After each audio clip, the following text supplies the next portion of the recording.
పాపం ఎంత స్పీడ్గా పిఠాపురం వచ్చిందో అంతే స్పీడ్గా పిఠాపురం నుండి పారిపోయింది యాంకర్ శ్యామలారెడ్డి.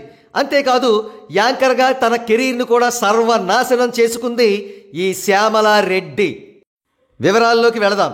వైఎస్ఆర్సీపీ వాళ్ళు తన మొగుడి మీద ఉన్న భయంకరమైన కేసులను పరిష్కరిస్తాం, మంచి ప్యాకేజ్ కూడా ఆఫర్ చేస్తాం అని హామీ ఇవ్వడంతో యాంకర్ శ్యామలారెడ్డి పిఠాపురం వచ్చి జనసేన పార్టీకి వ్యతిరేకంగా వైఎస్ఆర్సీపీకి ఫేవర్గా ప్రచారం నిర్వహించింది.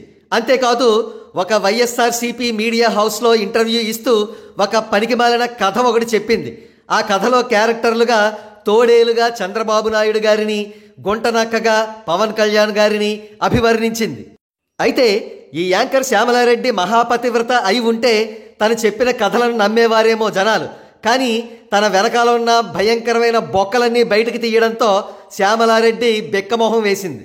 శ్యామలారెడ్డి మొగుడి మీద ఉన్నటువంటి కేసులన్నింటినీ బయటకు తీశారు శ్యామలారెడ్డి వ్యతిరేకులు. శ్యామలారెడ్డి మొగుడు ఒక అమాయకురాలైన మహిళను మోసం చేసి ఆవిడ దగ్గర ₹1 కోటి అప్పు చేసి ఆ అప్పును తిరిగి చెల్లించకుండా పైపెచ్చు ఆవిడ మీద లైంగిక వేధింపులు చేయడంతో ఆవిడ రాయదుర్గం పోలీస్ స్టేషన్లో కంప్లైంట్ చేసిన విషయాలన్నీ కూడా బయటపడడంతో శ్యామలారెడ్డి మోటాముల్లే సర్దుకుని పిఠాపురం నుండి హైదరాబాద్ పారిపోయిందని అంటున్నారు. అయితే తన దురదృష్టవశాత్తు యాంకర్గా కూడా ఇక తను రాణించే అవకాశాలు దాదాపు మృగ్యం.